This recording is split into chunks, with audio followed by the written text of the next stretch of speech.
미국 1월 소비자 물가가 예상치를 웃돌며 다시 뜨거워진 것으로 나타났습니다. 1월 CPI는 전년 동기 대비 3% 상승해 시장 예상치 2.9%를 웃돌았습니다. 헤드라인 CPI의 전년비 수치가 3%대로 다시 올라선 것은 작년 6월 이후 처음입니다. 트럼프 대통령이 연준을 향해 다시 한번 금리 인하를 강하게 요구했습니다. 트럼프 대통령이 상호 관세 부과를 준비하는 가운데 기준금리 인하를 재차 요구하며 파월 연준 의장을 압박했습니다. 이는 파월 의장이 금리 인하를 서두를 필요가 없다는 기존 입장을 고수한 직후 나온 발언입니다. 트럼프 대통령과 푸틴 대통령이 우크라이나 전쟁 종전 협상을 즉각 시작하기로 합의했습니다. 트럼프 대통령은 SNS를 통해 푸틴과 전화통화로 다양한 주제를 논의했고 상호 방문과 긴밀한 협력에도 동의했다고 밝혔습니다. 트럼프 대통령은 푸틴과의 통화 후 젤렌스키 우크라이나 대통령과도 논의를 진행한 것으로 알려졌습니다.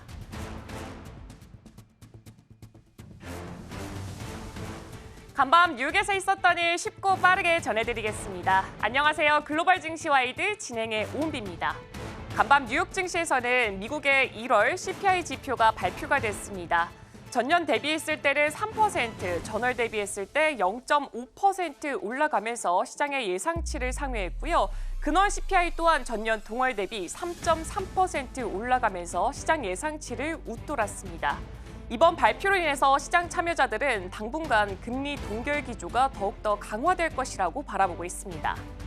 네, 미국의 높은 CPI임에도 불구하고 계속해서 상승을 바라봐도 될 것으로 예측이 되고 있습니다. 일단 러우 전쟁 합의 소식이 있었는데요. 이와 관련해서 나스닥과 필라델피아 반도체 지수는 소폭 상승한 채 마감을 지었습니다. 자, 그럼 자세한 마감 지수부터 확인하시죠. 먼저 나스닥입니다. 0.03% 상승하면서 19,650포인트에서 종가 형성했습니다. S&P 500 지수는 0.27%, 다우존스는 0.5% 하락하면서 장 마무리했는데요. 다우 지수는 44,369포인트 선에서 장을 마쳤습니다. 자, 국채금리도 살펴보겠습니다. 우선 미 10년 만기 국채 수익률은 1.98%, 약 2% 가까이 상승했습니다. 4.6%를 돌파했고요. 기준물인 10년 만기는 0.1%포인트 급등했습니다. 시장의 연준 금리 전망을 나타내는 2년 만기 국채 수익률도 0.08%포인트 뛰면서 상승 흐름을 보였습니다. 필라델피아 반도체 지수 0.21% 강보합 수준에서 5,091포인트 선에서 종가 형성했고요. WTI 국제유가는 2.84%, 3% 가까운 하방 압력을 받았습니다. 배럴당 71달러에서 거래됐습니다. 자, 그럼 전체적으로 S&P 종목 내 흐름 살펴보겠습니다. 히트맵 열어주시죠. 네, 혼조 흐름을 보여줬던 오늘 새벽 미 증시입니다. 우선 아마존은 1.65% 하락했고요. 일라일리는 0.92%, 약 1% 가까이 상승했습니다. 브로드컴은 0.56%, 엔비디아는 1% 넘게 내림세를 기록했고요. 애플은 1.83%, 메타는 0.78% 상승 흐름을 보여줬습니다. 메타는 18일 연속해서 상승하는 기염을 토했습니다. 지난 17일부터 이날까지 18거래일 연속해서 상승 랠리를 보여줬던 건데요. 나스닥 100 지수 구성 종목 가운데 가장 긴 연속 상승률입니다. 구글은 0.292%, 그리고 마이크로소프트는 0.58% 하락하면서 종가 형성했습니다. 자, 그럼 자세한 M7 종목 흐름 살펴보겠습니다. 먼저 애플입니다. 1.83%, 약 2% 가까이 상승했습니다. 236달러에서 종가 형성했고요. 마이크로소프트와 엔비디아, 아마존은 각각 0.58%, 1.25%, 1.65%, 1% 가까운 혹은 1% 넘는 하락률을 보였습니다. 자, 그럼 다음 종목도 살펴보겠습니다. 메타입니다. 0.78%, 1% 가까운 상승 흐름을 보여주면서 아주 기분 좋게 18거래일 연속 상승세를 보여주고 있습니다. 725달러고요. 알파벳은 0.92%, 1% 가까운 내림세를 기록했습니다. 183달러에서 종가 형성했습니다.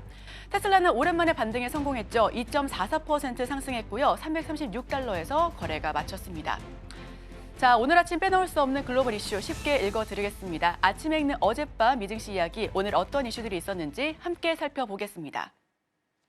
먼저 첫 번째 소식입니다. 일본 소프트뱅크 그룹이 지난달 오픈 AI에 15억 달러를 추가 출자했다고 밝혔습니다. 이에 따라 총 출자액은 20억 달러로 늘어났는데요.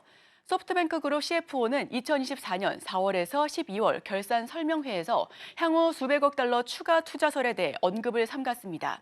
그는 오픈 AI의 웹사이트 접속 수가 경쟁사보다 압도적으로 많다며 후발 주자들이 따라잡기 어렵다고 전망했습니다. 소프트뱅크와 오픈 AI는 일본에서 합작사를 설립해 기업용 생성형 AI를 개발할 예정이며 오라클과 함께 5천억 달러를 투자해 AI 기업 스타게이트를 설립할 계획입니다. 고토 CFO는 지금은 투자자들과 공동 조달하며 각 기업들이 10에서 20%의 지분을 보유할 것이라고 밝혔습니다. 한편 소프트뱅크 그룹은 지난해 4분기 3,690억엔 적자를 기록했습니다. 비전 펀드의 3,527억엔 손실과 쿠팡, 디디추싱 주가 하락, 엔화 약세에 따른 환차손이 주요 원인으로 분석됩니다. 다음 소식입니다. 우에다 가조 일본 총재가 도널드 트럼프 미국 대통령으로 인해 커질 수 있는 불확실성을 경계하는 발언을 했습니다. 우에다 총재는 10일 국회에서 새로운 미국 행정부의 정책에 관심이 많다며 미국의 관세 및 이민 정책 영향을 면밀히 모니터링할 것이라고 밝혔습니다. 트럼프 대통령은 11일 한국과 일본, 아르헨티나 등에서 수출하는 철강, 알루미늄에 25% 관세를 부과하겠다고 발표했습니다. 과거 일기 집권 당시 면제했던 관세를 내달 12일부터 종료하겠다는 방침이며 일본 정부는 재차 면제를 요청한 상태입니다. 전문가들은 이러한 관세가 글로벌 인플레이션을 자극할 수 있으며 미국의 이민자 제한과 불법 이민자 추방 역시 물가 상승 요인으로 작용할 것이라고 지적하고 있습니다. 한편 우에다 총재는 통화정책과 관련해 특별한 발언을 하지 않았습니다. 그는 통화정책 조정 속도는 경제 상황에 따라 달라질 것이며 2% 물가 목표를 지속 가능하고 안정적으로 달성하는 것을 목표로 정책을 운영하겠다고 밝혔습니다. 다음 소식입니다.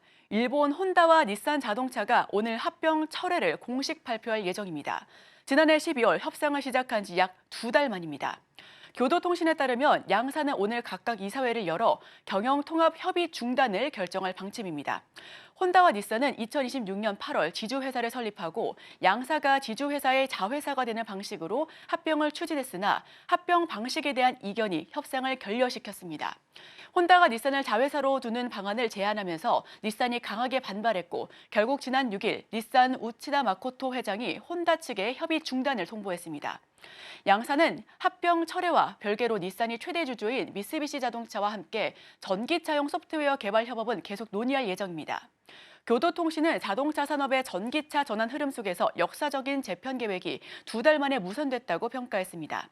로이터는 닛산이 혼다와 동등한 위치를 원했으나 혼다의 경영난 해결 방안을 거부하면서 협상이 결렬됐다고 분석하고 있습니다. 다음 소식입니다. 미국 연방준비제도의 통화정책을 가늠할 CPI가 시장 예상을 크게 웃돌면서 금리 동결이 장기화될 우려가 커지고 있습니다. 현지 시간 12일 미 노동부 노동통계국에 따르면 1월 소비자 물가지수는 전월 대비 0.5% 상승했습니다. 이는 월가 전망치인 0.32%를 크게 웃도는 수치입니다. 연간 상승률도 3.0%로 시장 예상치를 0.1%포인트 상회했습니다. 변동성이 큰 식품과 에너지를 제외한 근원 CPI도 전월 대비 0.4% 상승해 컨센서스를 0.1%포인트 웃돌았습니다. 12월 0.2%였던 상승률이 오히려 확대됐으며 전년 대비로도 3.3% 상승해 시장 예상치 3.1%를 넘어섰습니다.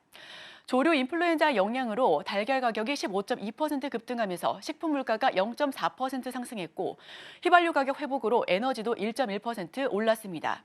주요 상승 요인은 주거비용 그리고 전월 대비 0.4% 상승해 전체 상승분의 30%를 차지했습니다. 전년 대비 상승률도 4.4%로 둔화 기미가 없었습니다. 마지막 소식입니다. 제롬 파월 미 연준 의장은 현지 시간 10일 도널드 트럼프 미국 대통령의 금리 인하 압박이 연준의 결정에 영향을 미치지 않을 것이라고 강조했습니다. 파월 의장은 연방 하원 청문회에서 연준은 경제 상황에 근거해 독립적으로 결정을 내릴 것이라며 국민들은 연준이 맡은 바 임무를 수행할 것이라고 확인해도 좋다라고 말했습니다.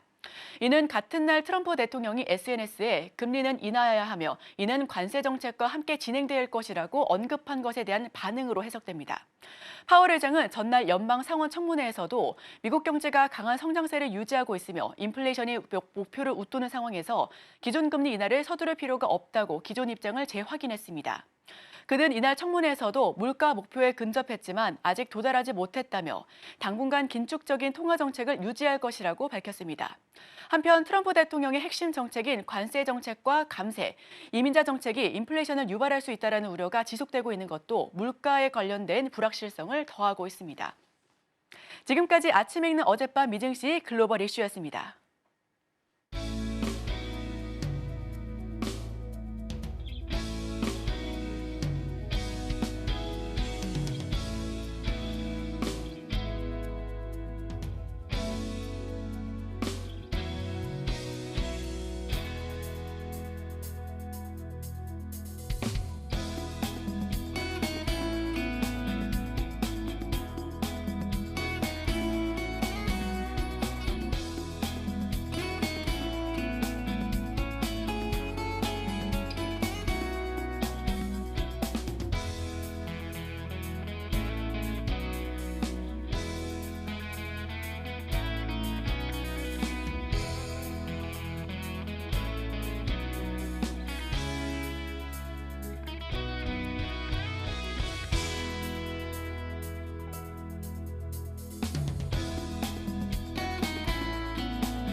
네, 목요일 글로벌 마켓 리뷰 본격적으로 출발해 보도록 하겠습니다. 오늘 함께 하실 분은 기업공시연구소 변영인 대표입니다. 네, 대표님 안녕하세요. 네, 반갑습니다. 네, 그럼 오늘 헤드라인부터 바로 열어보도록 하겠습니다. 네, 오늘의 헤드라인은 인플레이션에 대한 우려감이 더욱더 확대되고 있습니다. 이 매파적 금리 정책 기조가 계속해서 확대가 될 수 있을까? 이 부분에 대해서 한번 이야기를 나눠보도록 하겠습니다. 일단 간밤 뉴욕 증시 같은 경우에는 지표 발표도 있었고 트럼프 대통령의 말도 있었기 때문에 이 장 초반까지만 하더라도 굉장히 약한 모습 보여줬다가 일단 나스닥 지수는 그래도 소폭 상승하면서 마무리를 지었습니다. 그래도 계속 남아있는 게 이 트럼프 대통령의 관세 리스크 그리고 이 파월 의장의 매파적 통화 정책 기조 여기에 더불어서 지금 인플레이션에 대한 우려감까지 있습니다. 이렇게 되다 보니까 아무래도 그동안 잘 달려왔던 기술주들이 조금 지지부진한 흐름을 보이지 않는가 싶긴 한데 기술주들의 이 수급 반등 과연 언제쯤 가능해질까요? 네, 우선 트럼프 대통령의 관세 리스크가 좀 다시 한번 재부각되면서 지난주 금요일부터 우려감들이 일부 좀 부각이 되는 모습들을 보여줬지만 상호관세에 관련된 리스크가 시장의 어떤 이전과 같은 영향들은 다소 좀 제한적인 모습을 좀 보이면서 일부가 좀 안도했던 그런 모습들이 좀 있었고요.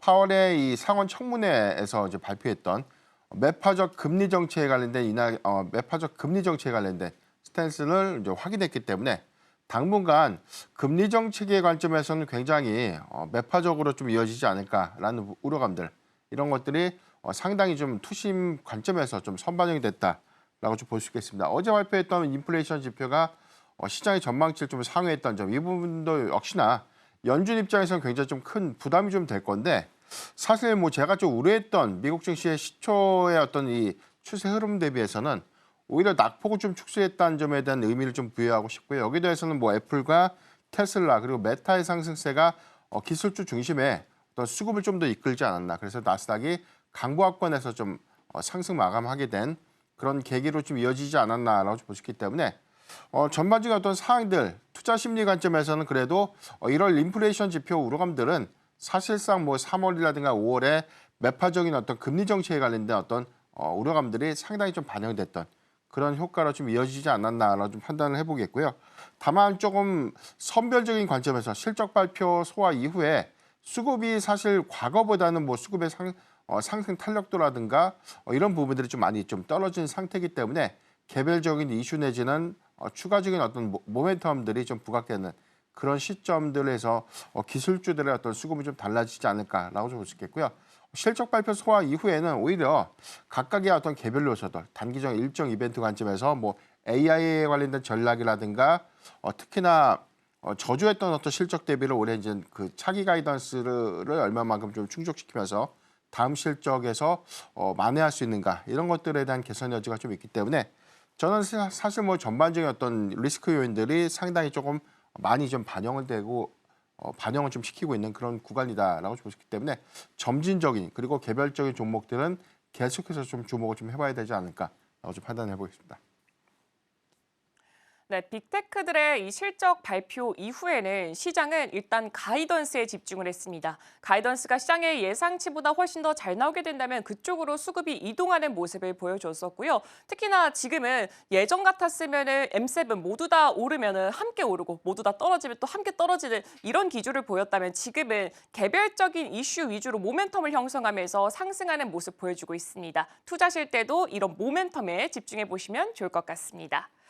그리고 간밤 뉴욕 증시에 있어서 가장 중요했던 게 이 CPI 발표가 아닐까 싶습니다. 일단 뭐 시장 예상치를 다 웃도는 수치를 가지고 나오게 되면서 아무래도 이 인플레이션에 대해서 우려감이 더욱더 깊어질 수밖에 없을 것 같은데 그렇다면 연준에서는 어떤 스탠스를 취하게 될까요? 네, 우선 뭐 발표된 수치 데이터를 보면 이게 상징적인 의미 관점에서 봤을 때 관세 정책에 관련된 우려감들, 사실 관세가 부과되기 이전에 반영됐던 수치라는 관점에서 얼마만큼에 대한 이 시초의 어떤 시그널들을 좀 줄 수 있을까, 이게 좀 중요한 단서가 좀 됐었는데 아쉽게도 헤드라인 CPI 지표가 3.0%, 컨센 대비 한 0.1%가 상회를 좀 했고요.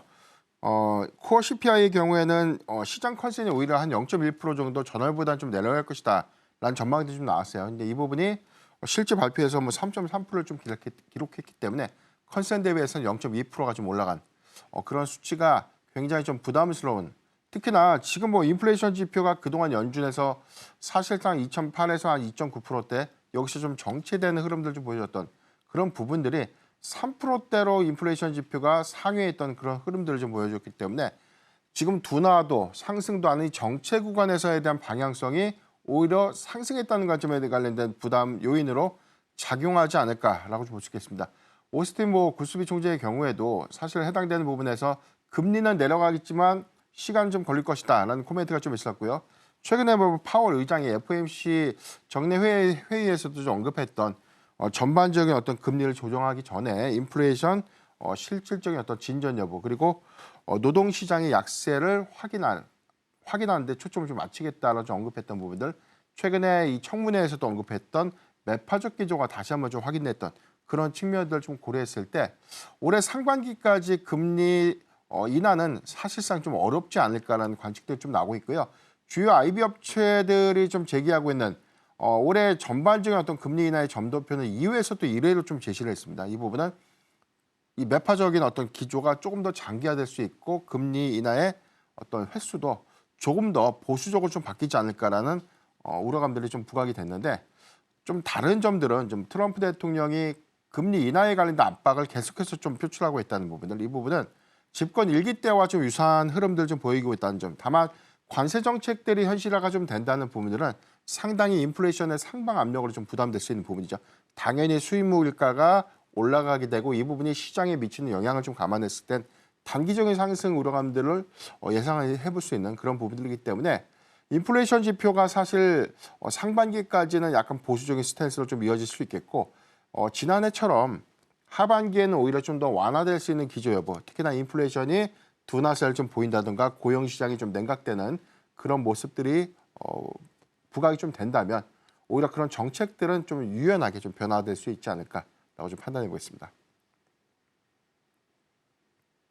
네, 일단 상반기 같은 경우에는 금리 동결 기조가 조금 더 강화된 것으로 보여지고 있습니다. 이 CME 패드워치에 따르면 3월에 이 금리 동결에 대한 가능성이 한 2%포인트 정도 더 올라간 것으로 보여지고 있고요. 5월까지도 금리 동결 가능성이 계속해서 올라가는 모습 보여주고 있습니다. 하지만 이 고용 지표라던가 물가 지표가 탄력적인 움직임을 보이게 된다면 이 하반기에는 그래도 금리 인하를 할 수 있지 않을까라는 기대감은 그대로 유지가 되고 있습니다. 그리고 오늘 시장에서 또 탄력적인 움직임을 보여줬던 종목 중에 하나가 슈마컴이 아닐까 싶습니다. 네네. 어제 장 마감 이후에 실적을 발표하게 됐습니다. 우리가 여기서 이 실적에 있어서 어떤 부분을 좀 자세하게 봐야 되고 그리고 여기 투자 전략은 좀 어떻게 세워봐야 될까요? 네. 빅테크 기업들의 실적 발표, 특히나 호실적을 기록했는데 주가가 좀 빠진다. 그렇다면 가이던스를 봐야 되는데 가이던스가 항상 보수적으로 좀 제시됐거나 월가 전망치보다 하회했던 그런 흐름들이 우려감을 일부 좀 반영시키면서 조정이 좀 빌미로 좀 작용됐던 그런 흐름들이 계속해서 좀 재차 반복되고 있었는데 슈퍼마이크로 컴퓨터가 최근 한 5거래일 동안 굉장히 수급적인 이점에서 이 탄탄한 수급 탄력들 좀 보여줬기 때문에 이번 실적에도 굉장히 좀 큰 기대감들이 좀 있었지만 실적의 좀 이면들을 봤을 때는 사실상 이 나쁜 실적은 좀 아니었어요. 대체적인 어떤 실적 내용을 봤을 때는 2분기 매출액이 전년 동기 대비해서는 한 54%가 좀 증가됐던 부분들, EPS도 컨센 대비해서 소폭 좀 상회했던 수치이기 때문에 대체적으로 좀 장사를 매우 좀 잘했다라고 좀 볼 수 있는데 세부 데이터를 좀 봤을 때는 매출 총이익이 지난 3분기 대비해서는 3분기 아니라 이전 분기 대비해서는 11.9% 정도가 좀 감소가 됐다는 점. 그래서 이게 우리가 빅테크 기업들의 이번 실적에서 좀 차이점이 있다면 3분기, 그러니까 이전 분기 대비해서 다음 분기로 좀 이어지는 이 구간의 성장률이 좀 둔화됐던 그런 부분들이 AI 부분의 모멘텀이 다소 좀 위축되거나 성장성이 좀 둔화되는 것은 아닐까라는 일부 좀 우려감을 반영시켰다라고 좀 볼 수 있겠고요. 다만 9%대 실적 미스가 있고 난 이후에 오히려 오늘 어제 종가 기준에서 한 2.7%가 반등을 해줬다는 관점에서는 견조한 AI 모멘텀들은 그래도 좀 유효하지 않을까라고 좀 판단되고 있습니다. 가이던스를 좀 하향 제시했던 부분들이 이 조정이 좀 빌미가 좀 됐었는데요. 2025년도에 연간 가이던스가 월가 추정치가 한 260억 달러에서 한 300억 달러 사이를 좀 전망을 했는데 회사가 해당되는 가이던스를 좀 수정을 했습니다. 235억 달러에서 250억 달러로 좀 수정을 좀 했는데 이런 부분들 신제품에 관련된 출시가 일부 좀 지연될 수 있는 부분에 영향을 좀 반영했다라고 좀 볼 수 있기 때문에 신제품 출시가 좀 지연되는 것은 아닌가 이런 우려감들이 있었고요. 블랙일 칩을 좀 적용했던 AI 서버가 데이터 센터의 매출에 대한 가시성 있는 그런 어떤 기대감들로 주가가 좀 올랐기 때문에 이런 지연 효과들이 좀 발목을 좀 잡은 그런 케이스가 좀 아니었나라고 좀 볼 수 있겠고 다만 긍정적인 측면들은 2026년도에 연간 가이던스는 한 400억 달러를 좀 제시했다는 점. 그러니까 일시적인 부분들은 지금 뭐 블랙일의 양산에 관련된 이슈도 좀 있겠고요. 뭐 이 부분에 관련된 제품을 좀 양산 체계를 좀 더 구현하는 수요를 좀 잡아가는 그런 과정들이기 때문에 상반기보다는 하반기의 매출 확장 관점에서는 뭐 긍정적이다라고 좀 볼 수 있겠고 대체적으로 지금 빅테크 기업들에 대한 캐펙스 투자가 좀 더 증가되고 있는 그런 요인들은 종국적으로는 AI 데이터 센터 양에 관련된 수요가 계속해서 좀 늘어날 수 있는 측면을 좀 고려해 보면 저는 좀 긍정적이다라고 좀 볼 수 있겠습니다. 한 가지 더 체크해야 하는 포인트가 나스닥에 관련된 상장 폐지 관련된 리스크가 계속해서 좀 재차 부각되고 있죠. 이 부분은 2월 25일까지 미국의 증권거래위원회에 연례 보고서를 좀 제출을 해야 되는데 이 부분은 시점에 맞춰서 좀 제출하지 못하면 상장 폐지 리스크가 좀 더 커지는 그런 우려 요인들이 좀 있지만 연례 보고서는 뭐 전반 대체로 좀 제출하지 않을까라는 시장의 기대치가 좀 반영될 수 있겠고 만약에 연례 보고서가 좀 제출된 이후에 오히려 해당되는 상장 폐지에 관련된 리스크가 좀 해소된다면 단기적 관점에서 수급이 쏠릴 수 있는 그런 부분들을 좀 감안해 보면 슈퍼마이크로 컴퓨터는 사실 리스크 구간을 좀 해소하고 있는 과정이 좀 아닐까라고 좀 전망해 보겠습니다. 네, 슈마컴 같은 경우에는 어제 장 마감 이후에 실적을 발표했습니다. 근데 가이던스 자체가 좀 부진하게 나오게 되면서 이 실망 매물이 어느 정도 출회된 것으로 보여지고 있는데 이 투자자들 같은 경우에는 아무래도 출시 지연에 대한 우려감이 있지 않을까라는 것에 대해서 아무래도 크게 작용했던 것 같습니다. 그렇지만 그래도 이 하반기의 매출 확장 부분에 있어서는 긍정적이다라고 평가를 주셨고요. 그동안 계속해서 우려 요인으로 작용하고 있었던 게 이 나스닥 상장 폐지였습니다. 근데 대표님께서는 2월 25일까지 보고서를 제출할 수 있을 것이다라면서 긍정적인 전망까지 함께 제시해 주셨습니다. 네, 그럼 이제 이어서 AI 기술주들도 함께 체크해 보겠습니다. 시장에서 또 굉장히 관심을 많이 모으고 있는 게 AI 기술주들의 향방이 아닐까 싶습니다. 특히나 그동안은 이 딥시크라는 게 사실 우리 증시에서 굉장히 타격도 많이 줬는데 네. 미증시에 대한 타격감도 굉장히 많이 줬습니다. 엔비디아가 어느 정도 낙폭을 형성하는 데 굉장히 큰 요인으로 작용하기도 했었고 그렇기 때문에 엔비디아가 딥시크의 충격 여파를 벗어날 수 있을까 했는데 어느 정도 좀 벗어난 분위기를 보여주고 있습니다. 네. 그렇다면은 엔비디아 25년에는 명확한 AI 방향성을 제시할 수가 있을까요?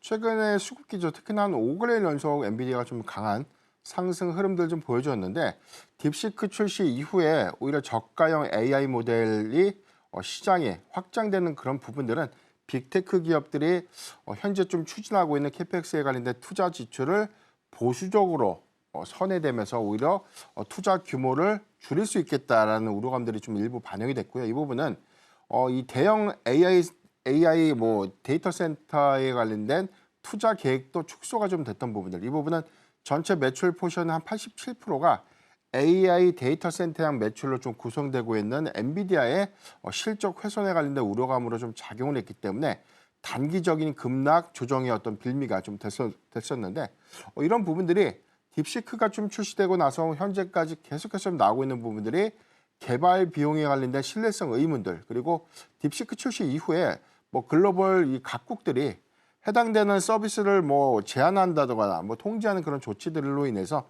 확장성들을 좀 다소 제한적이지 않을까 이런 부분들 때문에 충격이 크게 좀 완화되는 그런 부분들이 수급을 좀 더 반등시키는 계기로 좀 작용하지 않았나라고 좀 볼 수 있겠고요.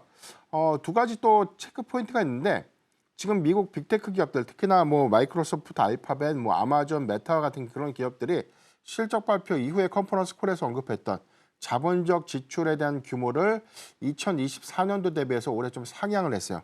전체 합산된 총 투자 금액이 3,200억 달러를 좀 제시를 했는데 대체적으로 한 2024년도 추정치보다는 약 40% 정도에 대한 상향 제시가 좀 됐다는 점이 시장에 좀 긍정적인 어떤 기대 요인으로 좀 작용했다라고 좀 볼 수 있겠고 트럼프 대통령이 AI 인프라 투자를 좀 구체화했던 그런 부분들은 아직 현실화되지는 않았지만 스타게이트가 좀 가시화된 어떤 계획들이 속속 좀 드러나게 된다면 종국적으로는 또 AI 관련된 데이터 센터가 좀 확장되는 그런 규모이기 때문에 실질적인 또 수혜주도 마찬가지로 좀 엔비디아가 좀 될 수 있는 점 이런 부분들은 당분간 견조한 어떤 수요를 좀 바탕으로 한 성장세들은 지속될 수 있는 그런 역량이 좀 되지 않을까라고 좀 판단되고 있고요.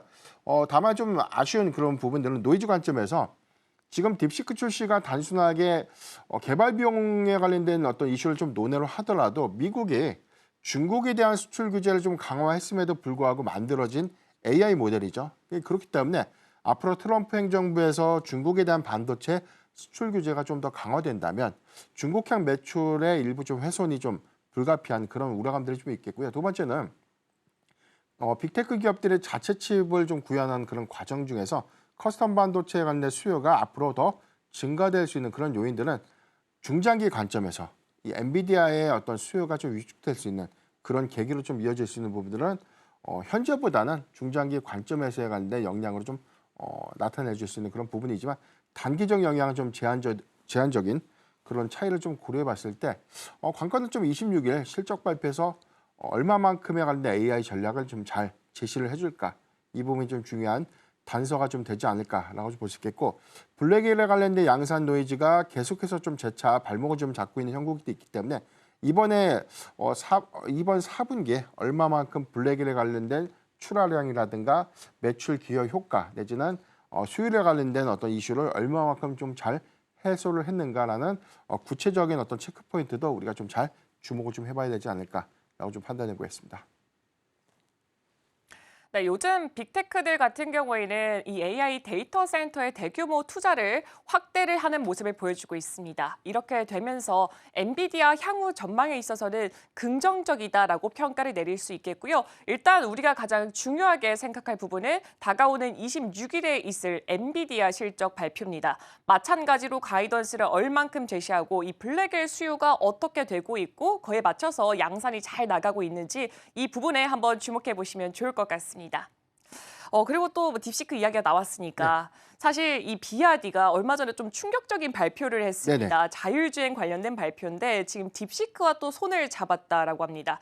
그렇다면은 사실 뭐 자율주행에 있어서는 가장 이제 상위를 달리고 있던 게 테슬라였기 때문에 이 테슬라 앞으로 6월에 있을 로보택시 이 부분에 있어서 어느 정도 좀 파이가 훼손되지 않을까 싶은 우려감이 있습니다. 이 부분에 대해서는 어떻게 생각하시나요? 네. 우리가 좀 주가가 하락하게 되는 원인을 좀 찾게 되는데 해당이 되는 어떤 이슈, 아직 현실화되지 않았지만 앞으로 위협이 될 만한 요소가 재차 부각이 됐을 때 조정의 빌미가 좀 되곤 하는데 역시나 뭐 딥시크에 관련된 출시 이후에 관련된 영향이죠. 지금 뭐 중국 전기차 최대 업체 비아디가 뭐 딥시크와 함께 자율주행 부분에서 이 해당되는 뭐 기술을 접목해서 전반적인 어떤 이 신차, 뭐 저가형 차량을 모두 다 적용한 21개 차종에 대해서 자율주행 시스템을 탑재하겠다라는 계획이 좀 발표가 됐기 때문에 이런 부분들이 궁극적으로 특히나 뭐 장기적 관점에서 테슬라의 자율주행 서비스에 관련된 어떤 경쟁력을 좀 약화시킬 수 있는 그런 우려 요인으로 좀 부각이 좀 되면서 조정이 좀 빌미가 좀 됐었고요. CNBC가 좀 구체적으로 좀 보도했던 내용들을 좀 보면 자율주행 서비스에 관련된 부분들, 특히나 중국 안에서 로보택시에 관련된 상용화 관점에서 테슬라의 입지가 줄어들 수밖에 없다라는 어떤 이 입장을 좀 냈어요. 이런 것들은 현재 관점에서는 뭐 현실화되지는 않았는데 앞으로 해당된 기술들이 좀 더 고도화가 좀 되거나 재차 해당되는 기술들이 확장성을 좀 더 보여준다면 테슬라가 중국에서에 관련된 로보택시 상용화 관점에서 점유율 관점에서 약간의 위협의 요인이 좀 될 수 있겠지만 현재 좀 보편화된 어떤 기술에 대한 검증은 조금 시간이 좀 더 걸리지 않을까라고 좀 볼 수 있겠습니다. 자율주행 서비스 부분에서 현재 뭐 테슬라의 기술 선정 관점에서는 아직까지 뭐 독보적인 그런 위치는 저는 뭐 변함이 없을 것이다라고 좀 판단이 좀 되고 있고요. 기술적인 측면에서 좀 우위를 좀 점하고 있는 바탕 그리고 미국에서 자율주행 규제에 관련된 완화 기대감들의 실질적인 어떤 수혜로 좀 이어질 수 있는 부분들은 타임라인이 조금 더 빨라지는 그런 관점에서 수혜가 좀 될 수 있겠고 특히나 올해 6월부터 텍사스의 오스틴 지역을 좀 중심으로 해서 무감독 FSD에 관련된 유로 서비스가 좀 시행이 됩니다.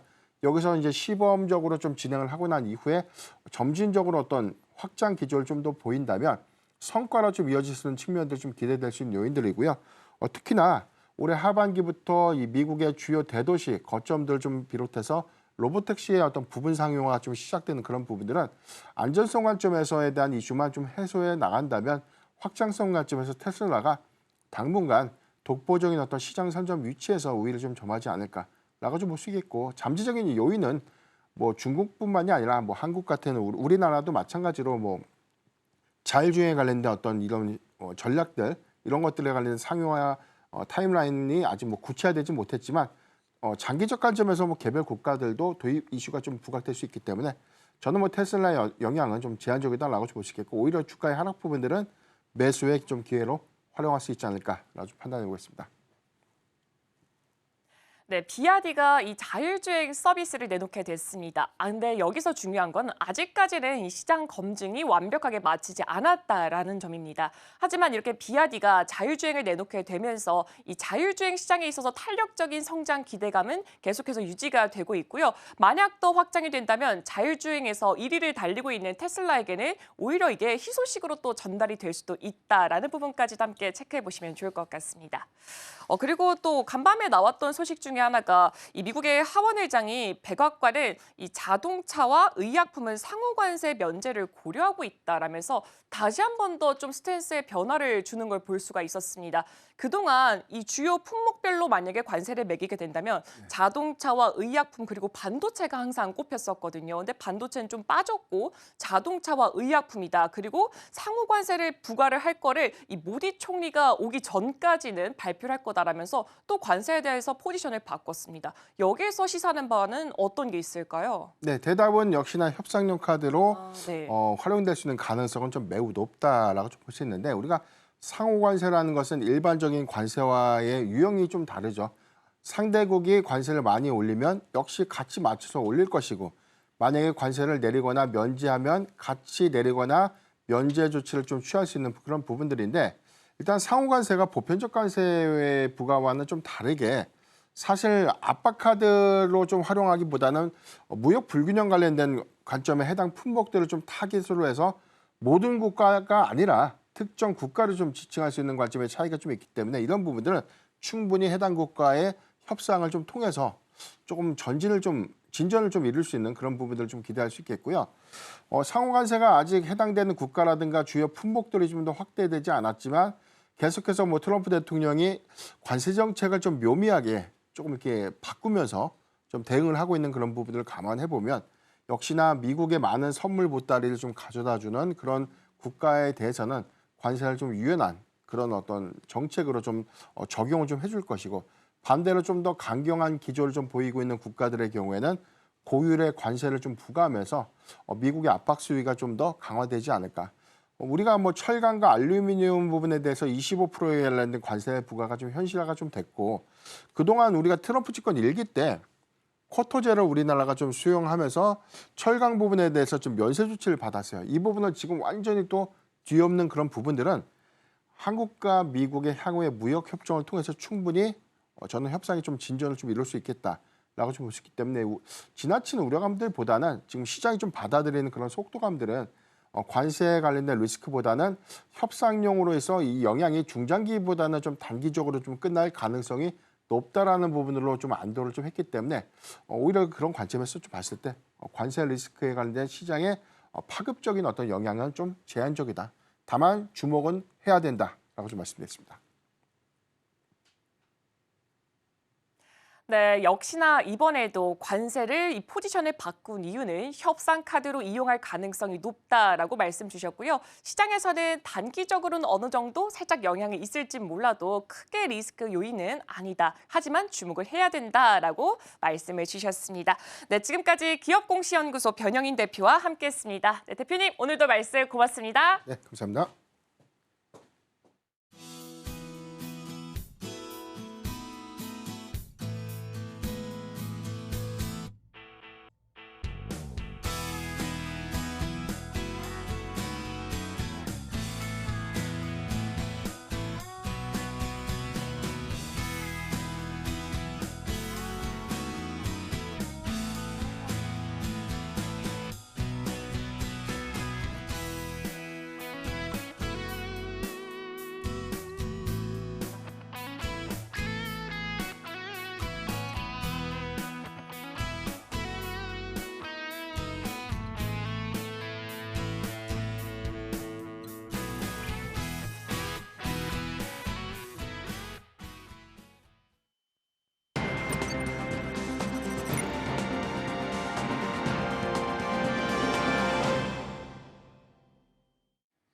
오늘 아침 빼놓을 수 없는 코인 소식 전달드립니다.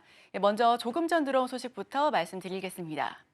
비트코인이 9만 5천 달러 지지선을 유지하며 반등을 시도하고 있습니다. 미국 1월 소비자 물가지수 상승에도 강한 매수세가 유입되며 금과의 상관관계가 다시금 주목받고 있는데요. 최근 9만 10만 달러 박스권을 형성했으며 9만 4천 달러 이하로 하락 시 9만 달러까지 추가 하락 가능성이 있는 비트코인. 하지만 강한 매수세가 8만 5천에서 9만 달러 구간에서 유입될 수 있을 것으로 보이며 10만 2,500달러를 돌파하면 10만 6,500달러까지 상승할 가능성도 있습니다. 캐시우드 아크 인베스트 CEO는 비트코인이 2030년 150만 달러 도달 가능성을 전망했으며 기관 투자자 유입이 장기적인 강세를 유지할 것이라고 분석하고 있습니다. 암호화폐 시장의 변동성이 크지만 투자자들은 미국 연준의 금리 정책과 거시경제 지표에 주목하며 향후 움직임을 예의주시하고 있습니다. 다음 소식입니다. 미국 암호화폐 분석업체 TRM 랩스의 보고서에 따르면 지난해 북한이 탈취한 암호화폐 규모는 약 8억 달러로 전체 피해 금액의 35%를 차지했습니다. 이는 전년 대비 15% 증가한 수치로 북한의 해킹 기술이 지속적으로 진화되고 있음을 보여주는데요. 북한 해커들은 암호화폐 지갑의 비밀번호와 복구용 시드 문구를 탈취해 자금을 빠르게 다른 계좌로 이동시키는 방식으로 해킹을 수행했습니다. 이를 통해 해킹이 감지되기 전 불법 거래를 완료해 계좌 동결 조치를 시행하고 있는데요. 또한 북한은 암호화폐 믹싱 서비스 운영업체를 지속적으로 변경해 추적을 피해왔습니다. 지난해 6월 미국과 국제사회의 제재로 와사비 월렛의 사무라이 월렛이 운영을 중단하자 북한은 조인마켓과 믹세로 등 새로운 업체로 갈아탔습니다. TRM 랩스의 아릴 레드보드는 북한의 암호화폐 탈취는 디지털 시대의 은행 강도와 같다며 지난 5년간 수십억 달러를 탈취해 무기와 핵 확산 자금으로 활용했다라고 경고했습니다. 그는 해킹 발생 후 자금 회수보다는 사전 차단이 더 중요하다고 강조했습니다. 세 번째 소식입니다. 제롬 파월 미 연준 의장은 암호화폐 산업에서 확산하는 디뱅킹 현상에 대해 우려하며 연준의 내부 감독 정책을 조정 중이라고 밝혔습니다. 그는 상원의원회 형문회에서 은행들이 자금 세탁 방지 규정과 엄격한 감독으로 인해 지나치게 보수적인 태도를 보이고 있다고 지적했는데요. 최근 디뱅킹 사례가 증가하는 점에 놀랐으며 이에 연준은 새로운 접근 방식을 모색 중이라고 덧붙였습니다. 트럼프 행정부가 임명한 금융감독기관과 공화당 의원들은 연준, 연방예금보험공사, 통화감독청 등이 추진되고 있는 것으로 디뱅킹 특별조사를 하고 있고요. 파월 의장은 논란이 될 수 있는 발언이나 활동을 하는 은행가들에 대한 기존 감독 정책이 내부 매뉴얼에서 삭제되고 있다고 언급했습니다. 청문회에서 암호화폐 규제가 핵심 주제는 아니었지만 스테이블 코인과 중앙은행 디지털 화폐 관련 문제도 제기됐는데요. 그는 스테이블 코인이 소비자 및 기업 시장에서 큰 미래를 가질 가능성이 있으며 소비자 보호와 건전한 발전을 위해 규제 프레임워크가 필요하다고 강조했습니다. 네 번째 소식입니다. 암호화폐 보유율 미국 앞질렀습니다. 국내 성인 4명 중 1명이 가상자산을 보유하고 있으며 이는 미국보다 더 높은 수준이라고 합니다. 해시드 오픈리서치의 설문조사에 따르면 30대가 54%로 가장 높은 투자 경험을 보였고 40대, 20대, 50대, 60대 순이었는데요. 향후 투자 계획이 있는 응답자는 11.4%로 주로 40에서 60대에서 관심이 높았습니다. 국내 투자자의 24.5%는 해외 거래소 및 탈중앙화 거래소를 이용하며 1억 원 이상 보유자의 62.5%는 자산의 절반 이상을 해외 거래소에 예치했습니다. 가상자산 투자 이유로는 높은 수익 기대, 주변 추천, 입출금 편리성, 24시간 거래 가능 등이 꼽혔고요. 가상자산 투자가 빠르게 대중화되고 있으며 글로벌 트렌드에 맞춰 한국도 법제화를 서둘러야 할 것으로 보여집니다. 다음 소식입니다. 영국 웨일스 뉴포트의 컴퓨터 엔지니어 제임스 하웰스가 2013년 실수로 버린 하드디스크를 되찾기 위해 해당 매립지를 직접 매입하는 방안을 검토 중입니다. 하드디스크에는 8,000개의 비트코인이 들어있으며 현재 가치로 약 1조 1,300억 원에 달합니다. 하웰스는 지난 10년간 뉴포트 시의회에 회수를 요청했지만 환경 문제를 이유로 거절당해왔습니다. 지난해 초 소송을 제기하려 했으나 지난달 기각됐는데요. 최근 뉴포트 시의회가 해당 매립지를 폐쇄할 계획을 발표하자 하웰스는 매립지 매입을 고려하고 있다고 밝혔습니다. 하지만 매립지 인수에는 법적인 문제와 환경 규제 등 해결해야 할 과제가 많을 것으로 전망되고 있습니다.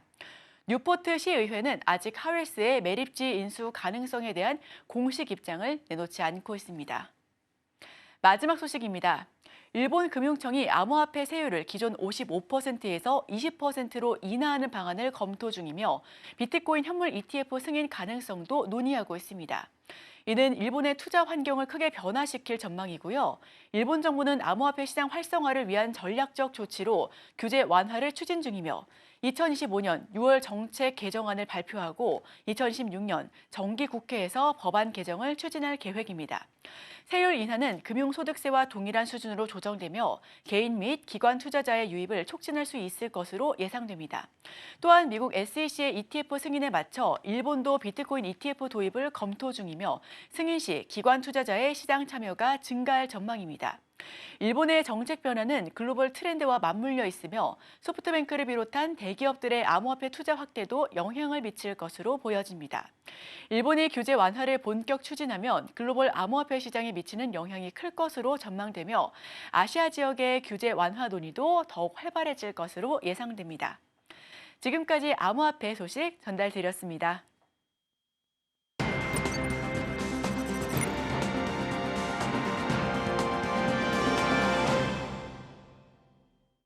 네, 투자하실 때 참고해보면 좋을 리포트 준비했습니다. 오늘 제가 준비한 리포트는 알파벳입니다. 네, 자세하게 어떤 부분을 준비했는지부터 살펴보도록 하겠습니다. 일단 제가 준비한 파트는 양자 컴퓨팅 쪽이고요. 일단 알파벳 같은 경우에는 2004년 8월에 상장된 지주 회사입니다. 자회사 구글을 통해서 웹 검색이라던가 광고, 지도, 기업 솔루션 같이 다양한 프로그램을 현재 제공을 하고 있고요. 이 클라우드 컴퓨팅과 이 하드웨어 제품의 사업을 전반적으로 좀 운영을 하고 있습니다. 일단 2012년에 이 구글 퀀텀 AI를 설립을 하게 되면서 이 초전도 큐비트를 기반을 한 이 하드웨어를 현재 개발을 하고 있습니다. 이 클라우드 기반 양자 서비스까지 함께 확대를 추진하고 있는데 그렇다면 자세하게 살펴보도록 하겠습니다. 이 초전도 큐비트부터 확인해 보도록 하겠습니다. 네, 초전도 큐비트 기반 하드웨어 같은 경우에는 이 초전도 기술을 활용을 해서 양자 컴퓨터를 구동하는 하드웨어 시스템을 말하고 있습니다. 그렇다면 단어 하나하나부터 짚어보자면 일단 큐비트 같은 경우에는 일반 컴퓨터의 비트를 확장한 개념입니다. 일반 컴퓨터 같은 경우에는 이진법을 쓰고 있습니다. 지금 0과 1을 쓰고 있는데 전력이 차단이 됐냐, 연결이 됐냐라고 구분을 할 수가 있습니다. 하지만 이 0과 1을 혼합해서 사용할 수가 있는 게 바로 이 큐비트입니다. 동시에 표현하는 중첩 상태가 가능하다고요. 이 사진상으로 지금 이쪽에 위치한 게 바로 큐비트입니다. 이게 가능하기 때문에 양자 컴퓨팅 기술로 현재서 가장 유명하게 써져 있고요. 이 양자 컴퓨터를 큐비트를 활용을 해서 기존 컴퓨터보다 훨씬 더 빠르게 연산이 가능해질 수가 있습니다. 그렇다면 초전도 큐비트가 뭘까요? 이 초전도체를 활용을 해서 큐비트를 구현하는 방식인데요. 일단 초전도체 같은 경우에는 극저온에서 전기 저항이 0이 되는 상태를 말하고 있습니다. 이 노이즈가 적고 안정적인 양자 연산이 가능하기 때문에 현재로서는 가장 유망한 기술로 꼽혀지고 있습니다. 그렇다면 이 장점이 뭔가 살펴봤더니 일반 컴퓨터보다 수천에서 수억 배 빠른 연산이 가능해질 수가 있고요. 전기 저항이 거의 0이기 때문에 에너지 손실 자체가 거의 없다라는 부분을 장점으로 꼽아볼 수가 있을 것 같습니다. 그렇다면은 이제 과연 퀀텀에서는 어떤 일을 하고 있을까요? 2019년에는 시커머를 통해서 양자 우월성을 최초로 입증을 하게 되면서 이 기존의 슈퍼컴퓨터가 10,000년 정도 걸릴 문제를 단 200초 만에 해결했습니다. 그리고 이로부터 5년이 지난 뒤에 2024년 12월 작년이죠. 이 차세대 양자칩 윌로우, 지금 사진상에 있는 게 윌로우입니다. 이것을 발표를 하게 됐는데 연구 결과 국제학술지 네이처에 공개를 하게 되면서 이 글로벌적으로 양자 컴퓨터 관련주들이 뜨겁게 움직이는 사건이 있었습니다. 이 윌로우 칩 탑재 양자 컴퓨터 같은 경우에는 현존하는 이 최강 슈퍼컴퓨터라고 평가가 되고 있는데요. 일단 10에 25승을 10자라고 합니다. 이 10자년이 걸리는 문제를 단 5분 이내에 해결을 할 수가 있는 겁니다. 양자 컴퓨팅의 미래 가능성을 또 제시를 하게 되면서 신약 개발이라던가 핵융합 에너지, 배터리 설계처럼 이렇게 다양한 산업에서 활용을 할 수 있을 것이다라는 기대감을 불러일으킨 바가 있습니다. 일단 안정적인 재무 구조라던가 안정적인 수익 창출력이 있기 때문에 현재 고성능 양자 프로세서 구현을 강력하게 또 추진을 할 수가 있습니다. 워낙 재무가 탄탄한 기업이죠. 그리고 지금 갖고 있는 시스템 중 하나가 바로 클라우드입니다. 이 클라우드 플랫폼을 활용을 하면서 양자 컴퓨팅 분야 경쟁에서 좀 우위를 훨씬 더 확보를 할 수 있지 않을까 예상이 되고 있고요. 하지만 2024년 작년에 이 반독점 논란이라던가 AI 검색 시장, 예를 들면 뭐 챗 GPT라던가 제미나이, 구글의 제미나이를 들 수가 있겠죠. 이 부분에 있어서 경쟁이 워낙 심화가 됐기 때문에 이 PER이 18배까지 하락한 바가 있습니다. 근데 그래도 이 윌로우 칩이 공개가 됐고 이 양자 컴퓨터가 향후 5년 내에 상용화가 될 수 있을 것이다라는 발언도 최근에 주목을 받았던 만큼 이 기대감으로 주가 반등 요인으로 또 작용이 될 수 있을 것이다라고 시장은 평가를 하고 있습니다.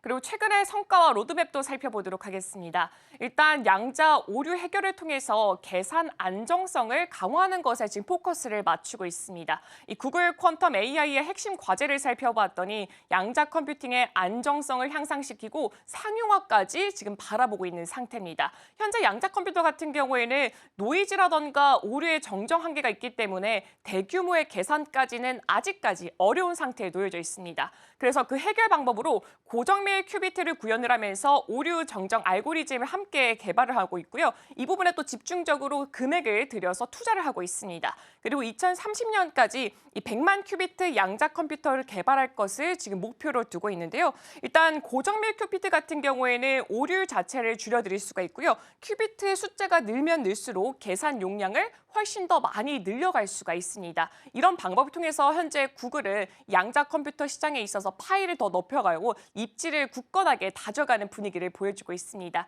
그래서 알파벳 투자하실 때도 이 부분 함께 참고해 보시면 좋을 것 같아서 오늘 제가 리포트를 이렇게 준비해 봤습니다. 투자하실 때 참고해 보시면 좋을 것 같습니다.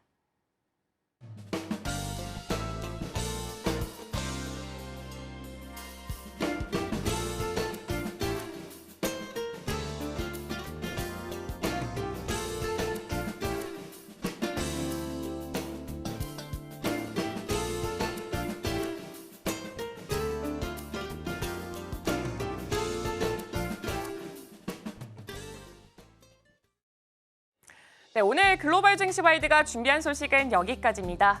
우리 방송에서 제공하는 정보는 투자 판단에 대한 참고 자료일 뿐이고요. 해당 종목의 가치 또는 상승과 하락을 보장하진 않습니다. 저는 잠시 후 출발 증시 와이드로 돌아오도록 하겠습니다. 오늘도 시청해주셔서 정말 고맙습니다.